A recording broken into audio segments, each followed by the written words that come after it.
Uma das pautas aqui é morador de rua, habitação, porque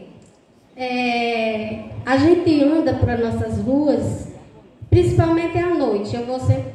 Quando eu venho em Fortaleza, que eu vou todo mês com meu esposo para consulta, a gente vê moradores de ruas, né? Como nós vamos lidar com essa situação? A habitação, nós sabemos que nós temos famílias nossas que moram 3 famílias numa casa. Como é que se lidar com saúde se as casas estão superlotadas, as pessoas nas ruas? Então nós temos de criar estratégia e ser multiplicador de saúde, né?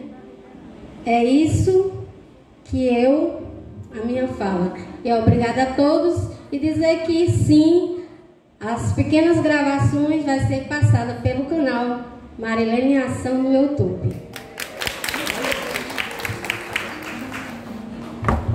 E assim, as pessoas em situação de rua, né, aqui no ICO a gente tem visto que com o avançar dos anos esse número tem aumentado, não é verdade? E assim, a gente precisa fortalecer de fato uma política em relação a isso. Por quê? Porque são pacientes, né, que estão inseridos dentro de um território, eles fazem parte da rede, eles são usuários do SUS e eles precisam ter garantia de acesso, né, e de direitos garantidos, né, também. E assim, o município até estava mantendo, né, uma casa de acolhimento com recursos próprios, inclusive, né. Então é preciso fortalecer a questão desse financiamento. Por quê? Porque esse paciente, muitos com doenças infecto-contagiosas que são difíceis da gente manejar. Por quê? Porque ele está lá na rua. Então a gente precisa ampliar o nosso olhar em relação aos consultórios de rua, em relação a esse público que tanto necessita, tá bom? Então que a gente possa pensar numa proposta também para acolhê-los, para inseri-los e garantir os direitos deles, tá bom? Esse foi o último.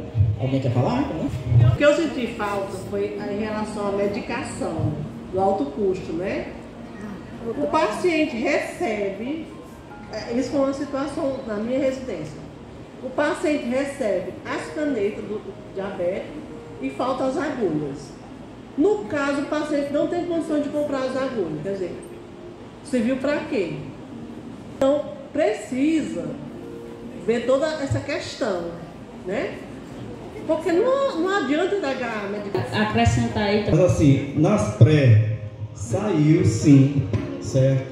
Que agora a gente chama de Centro de Vigilância em Zoonose, CVZ, certo? E se a gente pegar relatórios de conferências anteriores, né, de 4 em 4 anos, com certeza, tanto essa questão do Centro de Zoonose como do Sereste e outras, estão lá. Mas é importante que realmente a gente faça isso. Seria a questão local, então vai para o plano municipal, entra também com uma proposta nova, não é isso? Centro de Vigilância em Zoonoses. E na hora de juntar as propostas a gente perdeu mais assim.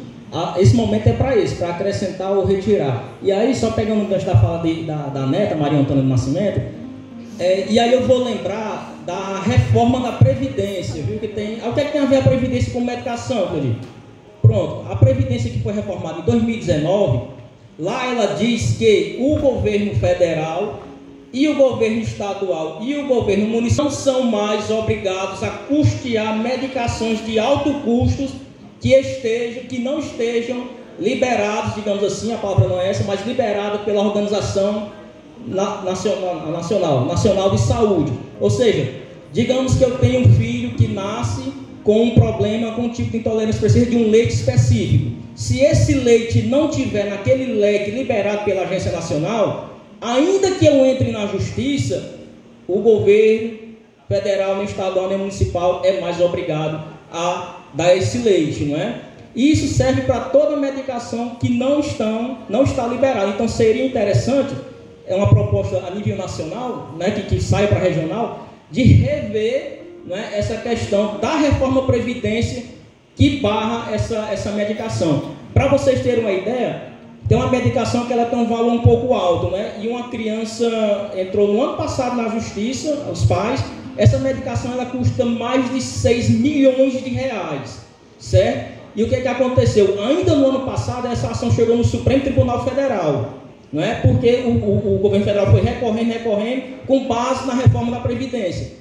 Mas o Supremo viu que o governo teria a obrigação de dar medicação. Então, no ano passado ainda, o Supremo disse que o governo federal teria que dar medicação. Mas, do ano passado para cá, eu acho que foi mais ou menos no mês de julho essa decisão, a criança veio ter acesso à medicação agora no mês de maio e perdeu o prazo para tomar, porque essa medicação ela tem a idade máxima que a criança possa tomar. Se não me engano, a doença, acho que é AME, uma coisa assim, a doença. Eu não recordo bem o nome, né? Mas tudo isso aí, Maria Antônia, ela está na reforma da Previdência, que foi aprovada sem ser debatida com a sociedade e trouxe esse pacote de maldade aí, não é? Então seria rever essa questão da reforma da Previdência, né?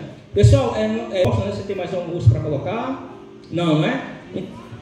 A nível de ministério só de como é o nome dessa informação e a questão da informatização. Então, tem que otimizar a informatização em todos os níveis de atenção. Mas o correto é a gente caminhar para quê? A atenção básica ser interligada com a policlínica, ser interligada com o hospital, ser interligada com os CAPs. Quando é que nós vamos chegar lá? Então, tem que estar aqui nessa parte de... Não seria uma nova, mas otimizar e ampliar a informatização, os bancos de dados com informações para melhorar o planejamento. Só acrescentar. Tá? É um problema grave, né? E aí eu lembro, doutora Luciana e Cícero Dias, quando nós conversamos lá na CRES com o veterinário, que me falha a memória o nome dele, e ele falando que a fezes do cachorro transmite centenas de doenças, né? E esses cães na rua estão aí fazendo sujeira à vontade, não é? E também tem pessoas que criam seu cães, não tem nada contra, viu, pessoal? Mas criam seu cães como se fossem filhos, né? E aí os cães sobem na cama, né? E esse veterinário, recordo que ele disse que o cão, ele sempre solta uma secreçãozinha pelo pênis, né? E aquela secreção traz muitas doenças, principalmente para as mulheres. Só solta quando está doente? Não, é natural do cão soltar essa secreção. E aí, para quem cuida dos seus cães como filhos, que coloca em cima de cama, tem que ter um certo cuidado, né? Gatos também transmitem muitas doenças, né? Então é muito interessante ter uma política voltada até para a orientação das pessoas, as pessoas que criam animais, né? Então, Júnior, acho que a gente só tem, nessa cirurgia, só temos agora as moções, né, para serem aprovadas, não é isso? As 3 moções, e posterior... A gente vai só ler, certo? 3 moções. A primeira, ela tem a percepção local, é do município do Icó, e nós, os participantes da 8ª Conferência Municipal de Saúde de Icó, Ceará, manifestamos o reconhecimento a todas e todos que fizeram acontecer essa conferência, em nome da Janaína Santiago, secretária executiva do Conselho Municipal de Saúde de Icó, Ceará. Então, ela foi assinada 100% essa moção, e a gente quer saber do plenário quem realmente está de acordo. Já perdi meu cara crachá. Então, em regime de votação, gente. Quem aprova? Todo mundo, né? Então, pela maioria, né, eu acho que... Alguém é contrário ou se abstém? A Janaína, vocês ouviram falar, né, no início, o Cláudio informou, né, que está passando, né, acompanhando que sofreu um acidente ontem à tarde. Né? E nós temos outra moção, nós precisamos que ela circule, que eu tenho um rascunho aqui. De ir para o CPF, porque senão as outras duas, a 17ª, quem sair delegado da região para a 17ª deve defender até chegar na tá certo? A apresentação daqui, que já é uma moção de repúdio, e diz o seguinte, certo? Vai para as 3 etapas, regional, estadual e nacional. Os participantes da 8ª Conferência Municipal de Saúde de Icó, Ceará, manifestam, nessa daqui já foi, moção de repúdio. Os delegados e delegadas da 8ª Conferência Municipal de Saúde de Icó, Ceará, considerando gravíssimos ataques ao Sistema Único de Saúde e as tentativas de desconstruindo por dentro pelo estrangulamento financeiro orçamentário, quando é sabido que o superfinanciamento crônico do SUS, repudiamos a emenda constitucional 95 e requeremos a sua revogação. Essa moção está circulando aí para vocês assinarem, outra para vocês tomarem conhecimento que está aqui. Os delegados e delegadas da 8ª Conferência Municipal de Saúde de Icó, Ceará, alguma coisa nesse sentido, conhecimento do SUS, mas ela está completa aí circulando, viu? Da vida e da democracia, repudiamos as ações do ex-presidente Jair Messias Bolsonaro, que demonstrou privilegiar a economia ao invés das vidas humanas, vitimando mais de 700 mil pessoas. Essa moção está circulando, quem estiver de acordo também, a assinatura completa e o CPF. Convocá-los, né, porque todas e todos aqui nesse momento estão, né, na condição de pessoa, né, de pessoas delegadas. Então é importante que o pessoal que está ali no hall do teatro, eles possam adentrar e participar desse processo de votação. Bom, gente, é o seguinte, de acordo com o processo, né, na realidade, a lei de regionalização, né, que ela é a 17.006, né, ela cria no nosso estado 5 regiões de saúde. Então, por conta dessa lei da regionalização, o CESALV passou pelo novo processo de composição e formação. Dentro desses critérios apresentados pela essa nova proposta,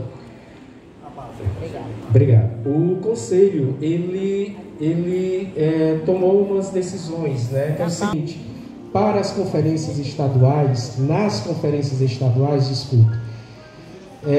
a maioria dos delegados e delegadas eleitos eram da capital, né?